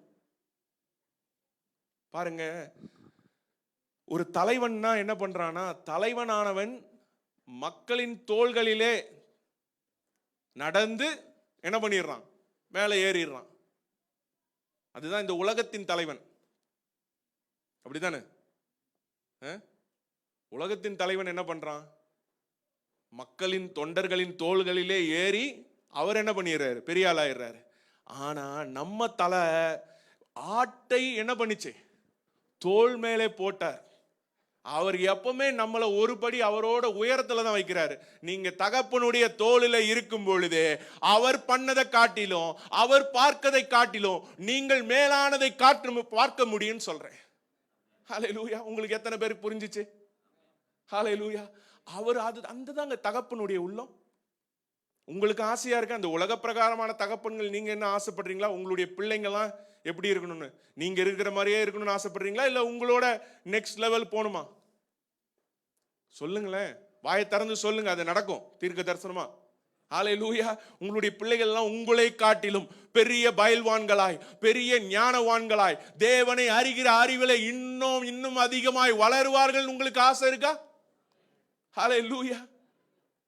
பாருங்க, நமக்கு இருக்கிற மாதிரி தான் அவருக்கு இருக்குது. அதனாலதான் அவர் சொல்லிட்டு போயிட்டாரு, நீ நான் செய்தலையும் செய்வாய், அதை காட்டிலும் மேலானவைகளை செய்வாய் அப்படின்ட்டு. இப்போ இங்க அவங்க வீட்டுக்கு போறாங்க. அந்த துக்க வீடு சூழ்நிலையை அவர் பார்க்கல, கையை பிடிச்சாரு, என்ன பண்றாரு, எழுந்துருன்னு எழுப்பிட்டாரு. அந்த சிறு பெண்ணை கையை பிடித்தார், உடனே அவர் எழுந்தார். இங்க வந்துட்டு என்கிட்ட வந்துட்டு இந்த மரணம் கடவுளுடைய சித்தமா பித்தமான்னு கேட்காதீங்க. எங்கேயுமே ஜீசஸ் போய் ஒரு பார்ட்டியை இது பண்ணாரு, ஃபிளாப் பண்ணாரு. ஒரே ஒரு செலிப்ரேஷனை மட்டும் தடுத்துட்டாரு. என்ன செலிப்ரேஷன் தெரியுமா? மரண வீட்டுல. அவர் மரண வீட்டுக்கு வந்தாலே அந்த மரண வீட்டுல எல்லாமே ஸ்டாப் ஆயிரும். ஹல்லேலூயா. அவர் வந்தாலே மரணத்தின் எதிரி. இப்ப யார் தெரியுமா மரணத்தின் எதிரி? இதோ இங்க உட்கார்ந்துட்டு இருக்கீங்களே, என்னுடைய சத்தத்தை கேட்டுக்கொண்டு இருக்கிறீங்களே, நீங்க எல்லாருமே மரணத்தின் எதிரியா இயேசுவின் நாமத்துல இருக்கிறீங்கன்னு நான் சொல்றேன். ஹல்லேலூயா. இங்க ஒரு சின்ன குழந்தை, இப்ப மரித்த குழந்தை, அதை என்ன பண்ணிட்டாரு, எழுப்பிட்டாரு. இப்ப பாருங்க, அடுத்த இது நம்ம பார்க்க போறோம். லூக்கா 7ஆம் அதிகாரத்துல அங்க பாருங்க, அங்க ஒரு சம்பவம் நடக்குது. அவர் ஒரு ஊருக்கு போறாரு பாருங்க. அங்க திரளான கூட்டம் அவரோட போச்சு. 12ஆம் வசனம் வாசிங்க. லூக்கா 7:12. அவர் ஊரின் வாசலுக்கு சமீபித்த போது மரித்து போன ஒருவனை அடக்கம் பண்ணும்படிக்கு கொண்டு வந்தார்கள். அவன் தன் தாய்க்கு ஒரே மகனாயிருந்தான், அவளோ கைம்பெண்ணாயிருந்தாள். ஊராரில் வெகு ஜனங்கள் அவருடனே கூட வந்தார்கள். பாருங்க, அவர் ஊரின் வாசலுக்கு சமீபத்து வந்தபோது, ஒரு ஊருக்கு போறாருங்க. அங்க மரித்து போன ஒருவனை அடக்கம் பண்ணும்படி. அதாவது போன சம்பவம் என்ன பார்த்தோம், இப்பதான் மரிச்சாங்க, அதையும் எழுப்பிட்டாரு. அது ஒரு சின்ன பெண், அப்படிப்பட்ட பெண்ணையும் எழுப்பிட்டாரு. இப்ப இன்னொரு சம்பவம் பார்க்கிறோம். அவன் இப்ப மரிச்சவனா இல்ல, கொஞ்ச நேரம் ஆயிருக்கலாம், இல்ல 2 நாள் ஆயிருக்கலாம். ஒருவேளை ஊர்ல இருந்து ஆளுங்கெல்லாம் வரணும்னு சொல்லி வெயிட் பண்ணிருப்பாங்க. மரித்து போன ஒருவனை அடக்கம் பண்ணும்படி என்ன பண்ணிட்டாங்க அப்படின்னா என்ன அர்த்தம்? பெட்டியில ஏத்திட்டாங்க, பெட்டியை மூடியாச்சு, தூக்கிட்டு போகுது. என்ன பாட்டு பாடியிருப்பாங்க? கத்தர் கொடுத்தார், கத்தர் எடுத்தார், கத்தருடைய நாமத்துக்கு சோத்திரம் உண்டாவதாக. அதுல வேற கத்தரை வேற, கத்தர் ஏதோ நம்ம ஆளுங்க எல்லாம் அந்த ஒரு சில மக்கள்லாம் ஒரு கடவுளை வணங்குறாங்க. இதுக்குன்னே ஒரு கடவுள், மரணத்தின் கடவுள். அதை கூட நம்ம ஆளுங்களுக்கு நம்ம ஜீசஸை கனெக்ட் பண்ணிடுறாங்க. பாருங்க, ஒரு போறாரு, அந்த ஊர்ல அடக்கம் பண்ணும்படி போறாங்க. அவன் தன் தாய்க்கு ஒரே மகனா இருந்தான். அங்க பார்த்தா அவ ஒரே மகள், இங்க எப்படி ஒரே மகன். பாருங்க, அந்த தாய் எப்படிப்பட்ட தாயா? அவள் கைம்பெண்ணாய் இருந்தாள். கைம்பெண்ணா என்னங்க? விதவை. அதாவது அண்ணா சொல்லாராம் அப்படின்னு கேள்விப்பட்டிருக்கேன். என்ன சொல்லியிருக்காரு? அண்ணா நிறைய சொல்லியிருக்காரு. நீங்க திடீர்னு வந்து கேட்டீங்கன்னா எனக்கு எப்படி தெரியும்னு பாக்குறீங்களா? அண்ணாவோ கலைஞரோ சொல்லியிருக்காங்க. விதவை என்ற வார்த்தைக்கு பொட்டு இல்லை, கைம்பெண் என்ற வார்த்தைகளை பொட்டு இருக்கிறது. 2 பொட்டு இருக்குது. எப்படி? விதவைன்ற வார்த்தையிலே பொட்டு இல்லையா, அதனால என்ன பண்ணுங்க, கைம்பெண்ணு சொல்லுங்கன்னு. ஆனா வேதம் இவர்களுக்கு முன்னாலே எழுதப்பட்டது. 100 ஆண்டுகள், பல 100 ஆண்டுகளுக்கு முன்னாடி என்ன பண்ணிருக்கு, இந்த வார்த்தை வந்திருக்குது. என்ன வார்த்தை? கைம்பெண்ணு. 2 பொட்டு வச்சு. நம்மளுடைய தேவன் வாழ்வழிக்கும் தேவன், வாழ்வை அழிக்கிற தேவன் கிடையாது. ஹல்லேலூயா. வாழ்க்கையே இல்லாதவங்களையும் என்ன பண்ணுவாரு, வாழ்க்கை கொடுப்பார். ஒரு விதவை தாய்க்கு ஒரே மகன்னா அந்த விதவை தாயினுடைய நம்பிக்கை யாருங்க? தன்னுடைய மகன். அவனை இழந்து இருக்கிறார். அவனை கூட்டிட்டு போறாங்க. அந்த விதவை தாய்க்கு எப்படி இருந்திருக்கும்? என்னைக்காவது யோசித்து பார்த்திருக்குமா? தன்னுடைய நம்பிக்கை, தன்னுடைய எதிர்காலத்துக்கு ஒரே ஆதரவு தன்னுடைய மகன், ஒரே மகன், அவன் இறந்து போயிட்டான். அப்ப நம்ம ஆளுங்க எப்படி போய் பிரசங்கம் பண்ணியிருப்பாங்கன்னு நினைக்கிறீங்க? நீங்க போனதே இல்லையா சாவு வீட்டுக்கெல்லாம்? கர்த்தருக்கு அங்கே ஒரு சேனை தேவைப்படுகிறது. அந்த சேனையில ஒரு ஆராதனை வீரர் தேவைப்படுகிறார். அதனால் தேவன் இவரை எடுத்துக்கொண்டார். ஏன் அங்க மைக் அனௌன்ஸ் பண்றது கூட தான் ஒரு ஆள் தேவைப்படுது. நீ போய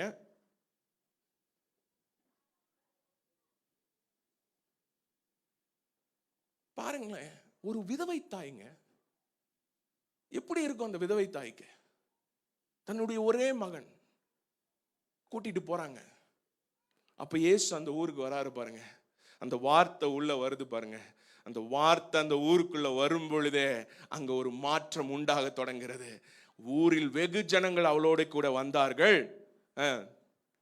கர்த்தர் அவளை பார்த்து அவள் மேல் மனதுருகி அழாதே என்று சொல்லி பாருங்க, கிட்ட அவர் பாருங்க ஒரு மனதுருகிற தேவனுங்க. அவர் உங்களை அழ வைக்கிற தேவன் கிடையாது. நீங்க எவ்வளவு நேரம் அழுகுறீங்க, எவ்வளவு நேரம் இது பண்றீங்கன்னு உங்களுடைய அழுகையை மாற்றுகிறவர். ஆனந்த களிப்பாய், அதாவது வசனம் சொல்லுத ஏசாயா 53 சந்தோஷமும் நித்திய மகிழ்ச்சியும் எப்படியா எடுத்துருவோமா?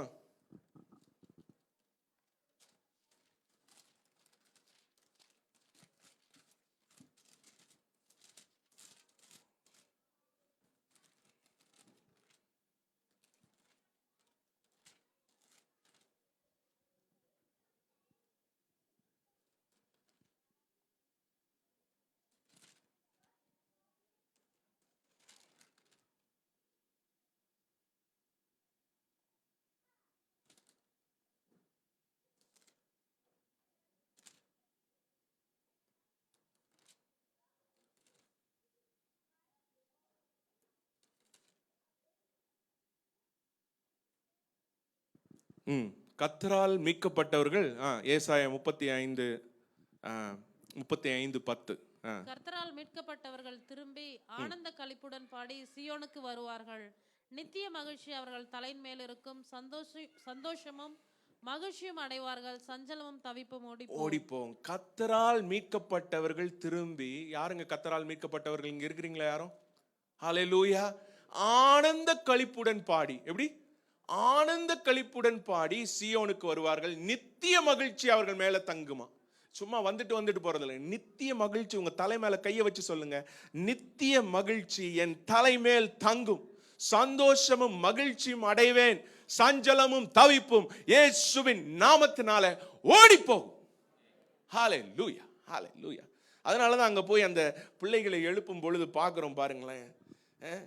அந்த இடத்துல எழுப்பிட்டு அவர் சொல்றாரு, அவளை பார்த்து அவள் மேல் மனதுருகி அழாதே என்று சொல்லி என்ன பண்றாரா? கிட்ட வந்து பாடையை தொட்டார். பாருங்க, இது பாடையில இது ஏத்தியாச்சுங்க. இது நீங்க ஏதோ நீங்க இமேஜின் பண்ணி பாருங்க, கற்பனை பண்ணி பாருங்க. ஒருத்தனை எடுத்துட்டு கூட்டிட்டு போறாங்க. எங்க கூட்டு போறாங்க? கதம். அவனே எழுந்திருக்கனாலும் எந்திரிக்க முடியாது. போட்டு முடிச்சிருவாங்க. ஃபுல்லா கான்கிரீட் எல்லாம் போட்டு மேல வந்து ஒரு அழகா ஒரு படத்தை போட்டு ஒரு இது பண்ணார். இந்த பூ தேவனுக்கு தேவைப்பட்டது அப்படின்னு சொல்லி ஒரு படத்தை வேற வச்சிருவாங்க. அப்படிப்பட்ட பாடையை தான் என்ன பண்ணாரு? தொட்டார். அதை சுமந்தவர்கள் நின்றார்கள். பயந்து எல்லாரும் பாக்குறாங்க, யாரா இவர் வந்துன்னு. அப்பொழுது அவர், வாலிபனே எழுந்திரு என்று உனக்கு சொல்கிறேன் என்றார். என்ன ஆகுது? மரித்தவன் எழுந்து உட்கார்ந்து பேசத் தொடங்கினான். அவனை அவன் தாயினிடத்தில் ஒப்புவித்தார். பாருங்க, தாயினிடத்திலே ஒப்புவித்தார். ஹல்லேலூயா. மரித்தவன் எழுந்து பேச தொடங்கினானா. பாருங்களேன், அவன் வாயில மூக்குல எல்லாம் அடைச்சு வச்சிருப்பாங்க. டேய் விடுங்கடா அப்படின்ட்டு ஒரு ஸ்னீஸை பண்ணிட்டு என்ன பண்ணிருப்பான்? கர்த்தருக்கு ஸ்தோத்திரம். நேரா போய் எங்க கொண்டு போய் வந்தாரு? அந்த கைம்பெண் இடத்துல விட்டார். இதான் உன்னுடைய மகன். அவர் மனதுருகிற தெய்வங்க. ஹல்லேலூயா. அவர் அன்பாகவே இருக்கிறவர். அவர் உங்களை நேசிக்கிறவர். உங்கள் மேல் கருணையாய் வைத்திருக்கிறவர். உங்கள் மேல் கருசனை வைத்திருக்கிறவர். ஹல்லேலூயா. அப்படிப்பட்ட ஒரு தெய்வம். சோ முதல்ல ஒண்ணு பார்த்தோம். இப்போ மரிச்சது சின்ன குழந்தை, அதையும் எழுப்பிட்டாரு. இங்க ஒரு வாலிபன் மரிக்கிறான், அதையும் என்ன பண்ணிட்டாரு? எழுப்பிட்டாரு. அது இது அடுத்த ஸ்டேஜ். பாடையை தூக்கிட்டு போயிட்டு இருந்தாங்க புதைக்கிறதுக்கு, அதையும் எழுப்பிட்டாரு. இப்போ மூன்றாவது இன்னொரு காரியம். எத்தனை பேருக்கு இன்னொரு காரியம் பார்க்கணும்னு? நான் சொல்ற காரியம் இல்ல, இது காரியமே மாத்தின காரியம். நம்ம ஊர்ல இதெல்லாம் என்ன காரியம் நடந்துருச்சுன்னு இது காரியத்துக்கு ஒரு 2-3 பதம் வச்சிருப்பாங்க. எத்தனை பேருக்கு இன்னும் மூணாவது தெரிஞ்சுக்கணும் ஆசையா இருக்குது? ஹல்லேலூயா, ஹல்லேலூயா.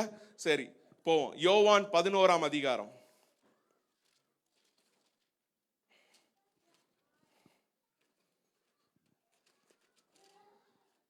யோவான் 11ஆம் அதிகாரம்.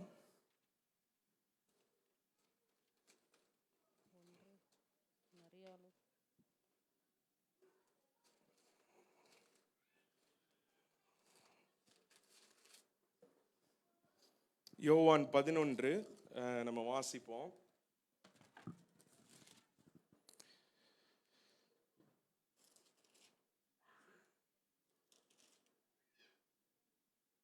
பத்தொன்பதாம் வசனம். யூதரில் அநேகர் மார்த்தாள் மரியாள் என்பவர்களுடைய சகோதரனை குறித்து அவர்களுக்கு ஆறுதல் சொல்லும்படி அவர்களிடத்தில் வந்தார்கள்.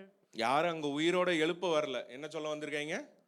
ஆறுதல். நம்ம ஆளுங்கெல்லாம் பெஸ்ட் கம்ஃபர்டிங் பீப்புள், ரொம்ப ஆறுதல்.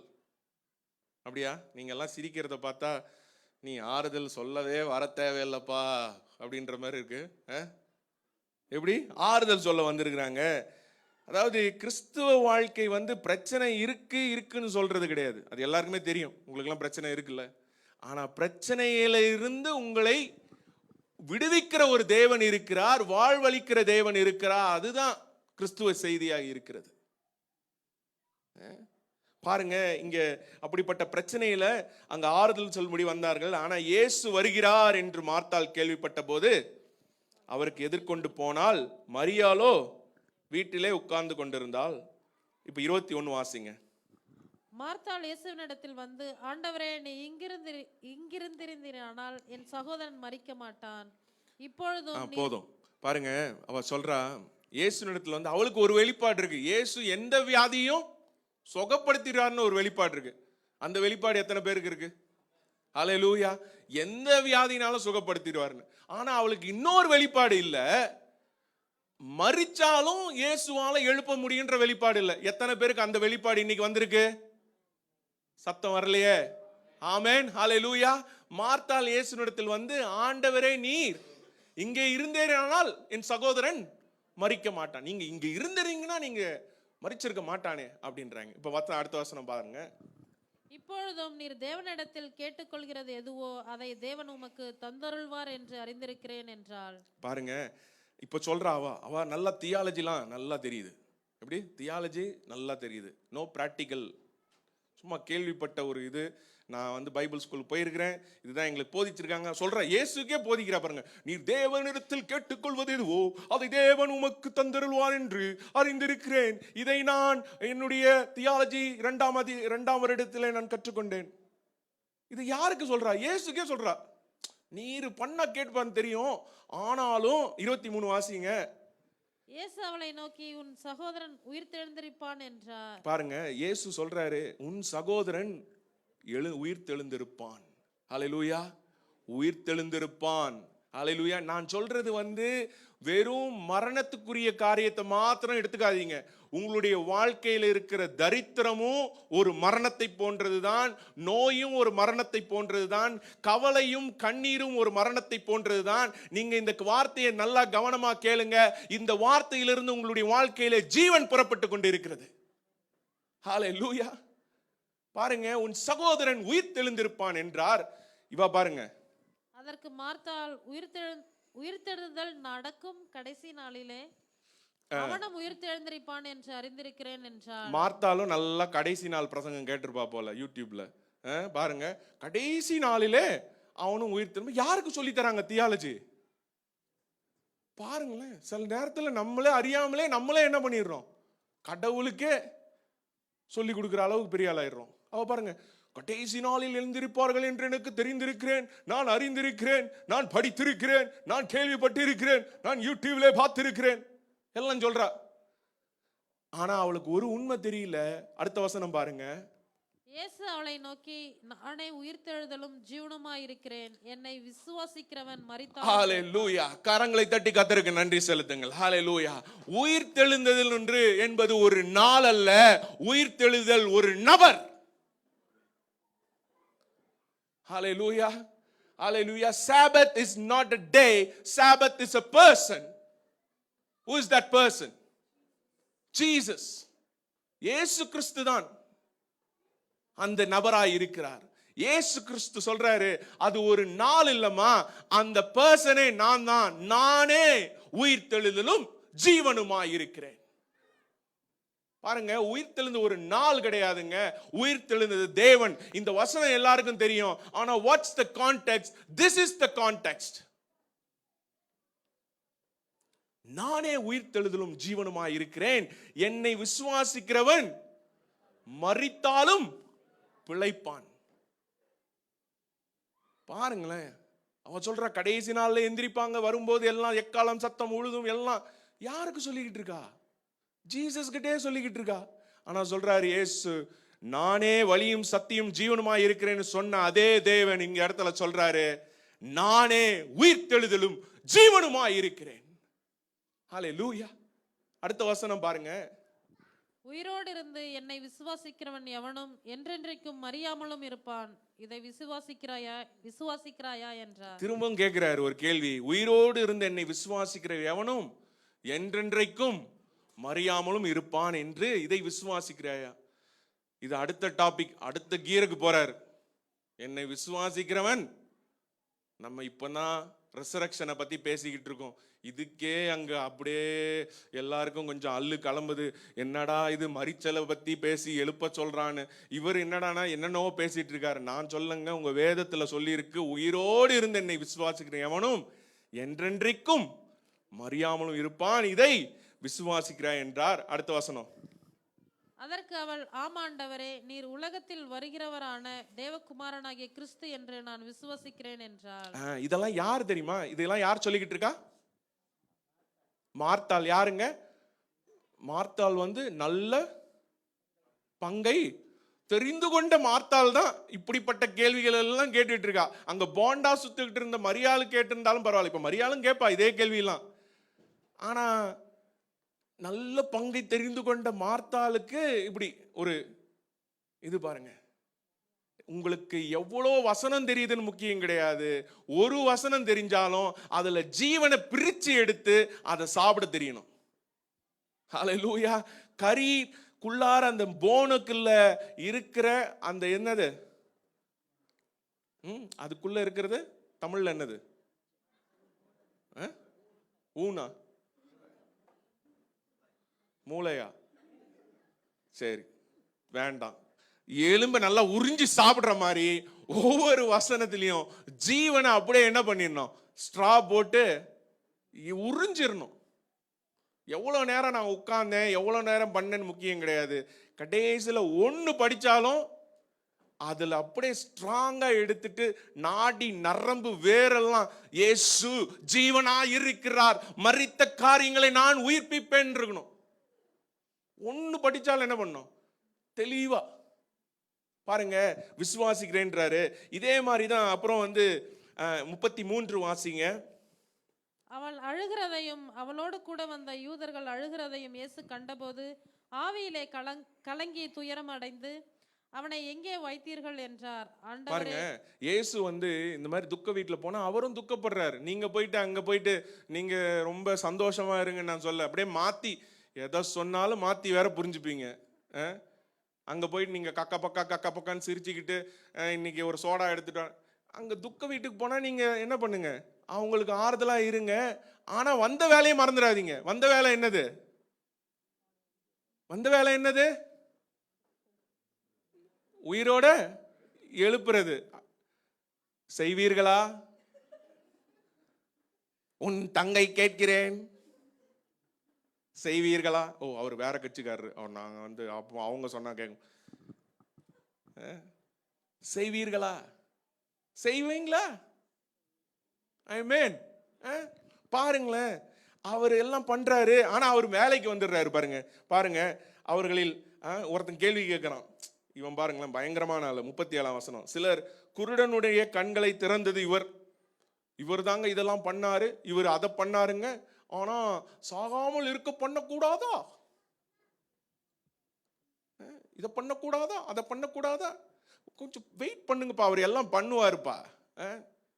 நடக்கலன்றதுக்காக முடிவு பண்ணிடாதீங்க, வார்த்தையை அப்படியே மூடி வச்சிடாதீங்க.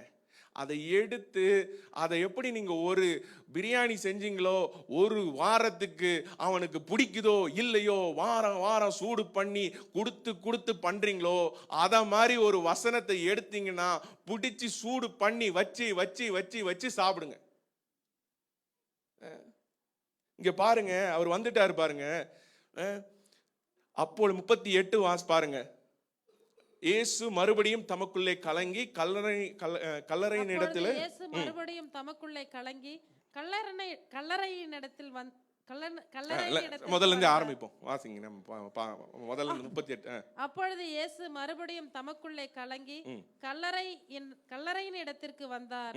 அது ஒரு குகையா இருந்தது, அதன் மேல் ஒரு கல் வைக்கப்பட்டிருந்தது. இங்க பாருங்க, சம்பவத்தை கவனிச்சுக்கோங்க. முதல்ல ஒரு பெண் மரிச்சிருந்தா, அது உடனே மரித்தது. அடுத்தது ஒரு கொஞ்சம் நாளானது. இது என்னது? இது நாட்கள் கடந்து போனது.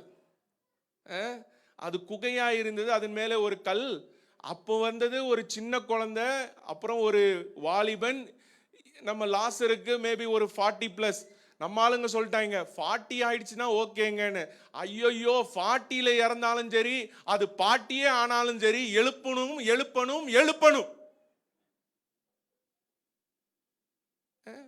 இயேசு மறுபடியும் தமக்குள்ளே கலங்கி கல்லறை பாருங்க, உங்க தமிழ்ல எனக்கு கடைசியில பழப்பி விட்டீங்க. சரி, கல்லறையின் இடத்துக்கு வந்தார். அது ஒரு குகையினாய் இருந்தது, அதன் மேலே ஒரு கல் வைக்கப்பட்டிருந்தது. இயேசு கல்லை எடுத்து போடுங்கள் என்றார். மரித்தவனுடைய சகோதரியாகிய மார்த்தாள் அவரை நோக்கி, ஆண்டவரே, இப்பொழுது நாருமே 4 நாளாயிற்றே என்றாள். பாருங்க, லைவ் கமெண்ட்ரி. இப்போ தான் இயேசு வந்துட்டு இருக்காரு. இப்போ வந்து கல்லறையெல்லாம் ஓப்பன் பண்ண போறாங்க. இந்த கல்லறை ஓப்பன் பண்ணி 4 நாள் ஆச்சு. எப்படி 4 நாள் ஃப்ரிட்ஜில் வைக்காத ஒரு பிரியாணியை திறந்தா ஒரு ஸ்மெல் வருமோ, அத மாதிரி இங்க பாருங்க, திரும்பவும் சொல்றா. அவர் இப்பதான் சொல்றாரு, நானே என்ன சொன்னாரு, ஜீவனும் உயிர் தெழுந்துமாய் இருக்கிறேன்னு. இப்போ உடனே என்ன பண்ணிட்டா, இது யாரு? அதே நல்ல பங்கை தெரிந்து கொண்ட மார்த்தாள். மார்த்தாள் யூனிவர்சிட்டி அங்க படிச்சவ தான். போண்டா சாப்பிட்டவ கூட, ஒழுங்கா செஞ்சு கொடுத்தவ கூட கொஞ்சம் இருந்திருக்கா போல. அவரை நோக்கி, ஆண்டவரை, இப்பொழுது நாருமே 4 நாள். பாருங்க, எத்தனை நாள் ஆச்சு? 4 நாள். நம்ம என்ன பண்றது, போயிட்டு ஐயோ நான் வரதுக்குள்ள எடுத்துட்டாங்களேன்னு.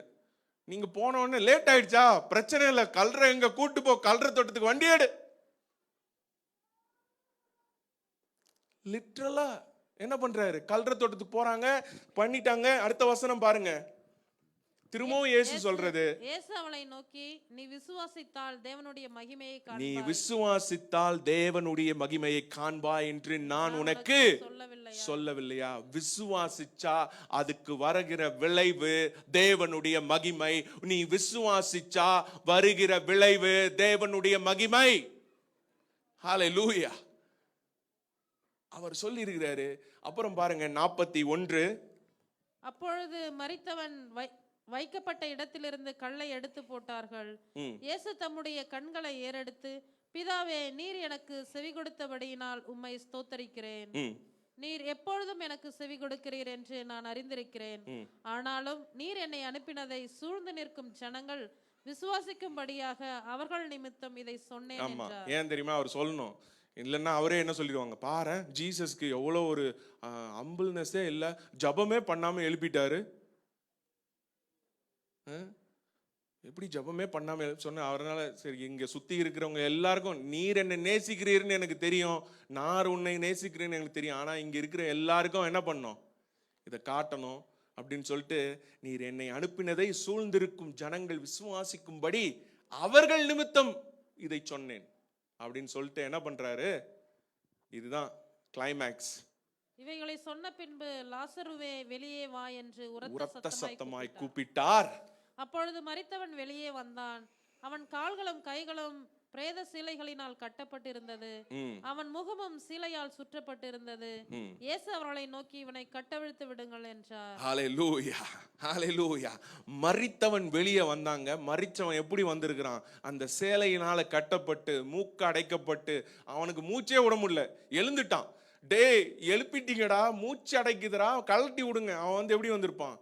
அப்படியே குதிச்சு குதிச்சு வந்திருப்பான். எல்லாவற்றையும் கலட்டினாங்க. மரித்த லாசரு, 4 நாட்களான லாசரு உயிரோடு எழுப்பப்பட்டான். ஹல்லேலூயா, ஹல்லேலூயா.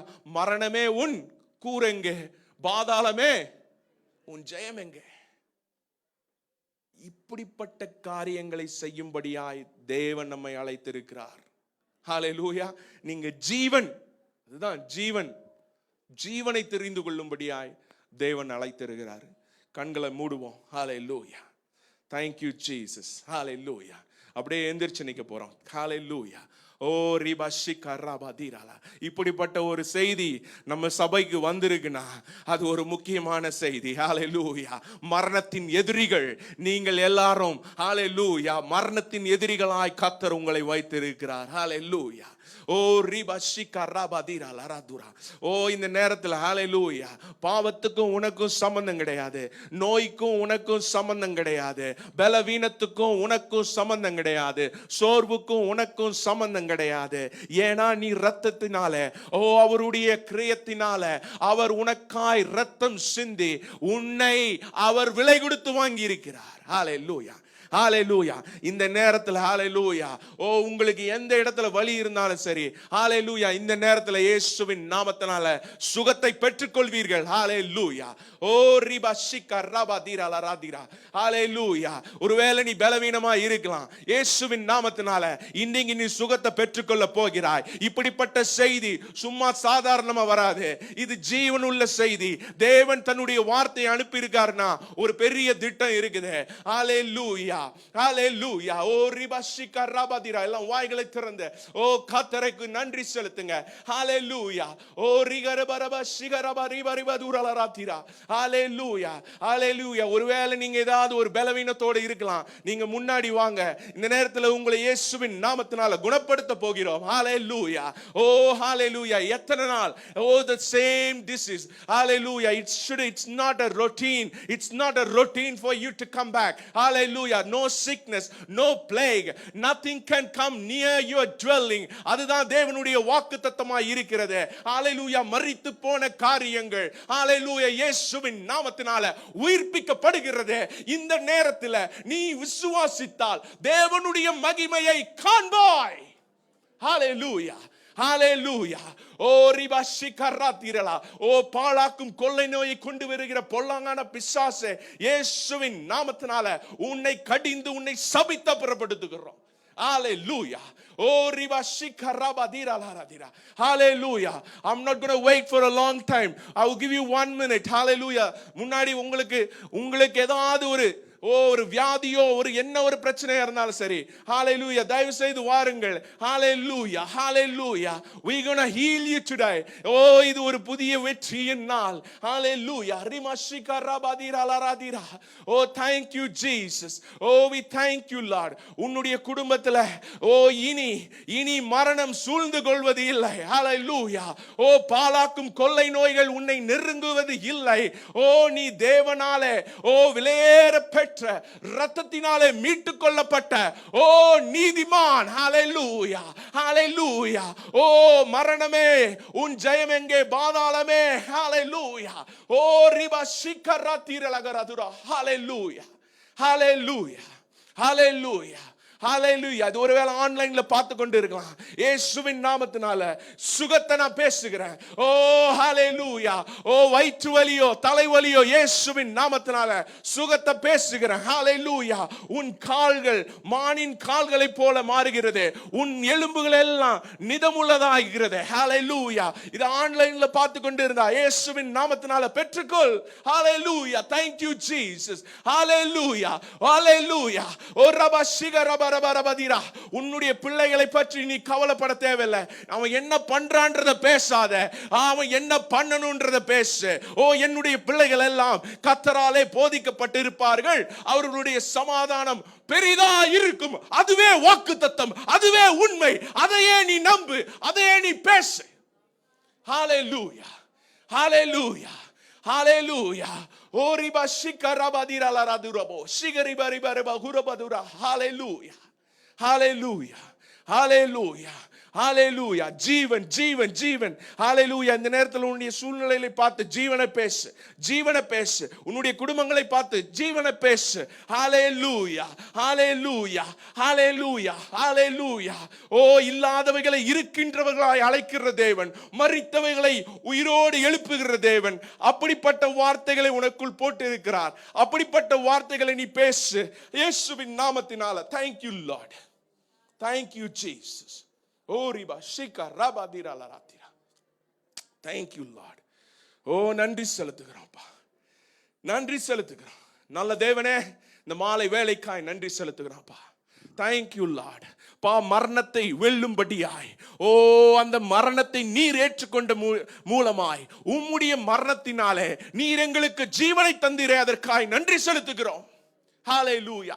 நீரே ஜீவனும் அப்பா, நீரே எங்களை ஆளுகிற தேவனுமாய் இருக்கிறீரே, நீரே உயிர்த்தெழுதுமாய் இருக்கிறீரே, அதற்காய் நன்றி செலுத்துகிறோம். Thank you Lord. அப்பா, இந்த நேரத்துல விசேஷமாய் அப்பா, இந்த நேரத்துல ஜெப விண்ணப்பங்களை ஏற்படுத்த ஒவ்வொரு பிள்ளைகள் வாழ்க்கையிலும் ஜீவன் உண்டாவதாக இயேசுவின் நாமத்தினால. அவருடைய குடும்பத்தில் மாற்றங்கள் உண்டாவதாக இயேசுவின் நாமத்தினால. ஹalleluya, ஹalleluya. thank you Lord. நீர் எப்படி சிருஷ்டித்தீரோ இயேசுவின் நாமத்தினால அதே நாங்கள் சிருஷ்டிக்கிறோம் அப்பா. வெளிச்சம் உண்டாவதாக என்று சொன்னீர், வெளிச்சம் உண்டாயிற்று. இதோ இயேசுவின் நாமத்தினால ஜீவன் உண்டாவதாக என்று அறிக்கை இருக்கிறோம். We declare and decree the life. Thank you Lord, thank you Lord. குறிப்பா எங்களுடைய பிள்ளைகளுக்காய் ஜெபிக்கிறோம்ப்பா. மீண்டும் தகப்பனே, அவர்கள் அந்த new term, they're going to enter the new term. We pray your blessing and we release your anointing, oh Father, and we release your protection in Jesus name. Thank you Lord. வந்திருக்கிற ஒவ்வொரு சபை மக்களை நாங்கள் ஆசீர்வதித்து ஜெபிக்கிறோம் இயேசுவின் மூலம். ஜெபம் கேளும் நல்ல பிதாவே. ஆமென், ஆமென். நாம் எல்லாரும் சொல்லுவோம், என் ஆத்மாவே கர்த்தரை ஸ்தோத்திரம், என் முழு உள்ளமே பரிசுத்த நாமத்தை ஸ்தோத்திரம். என் ஆத்மாவே கர்த்தரையே ஸ்தோத்திரி, கர்த்தர் செய்த சகல உபகாரங்களையும் மறவாதே. ஆமென், ஆமென். God bless you.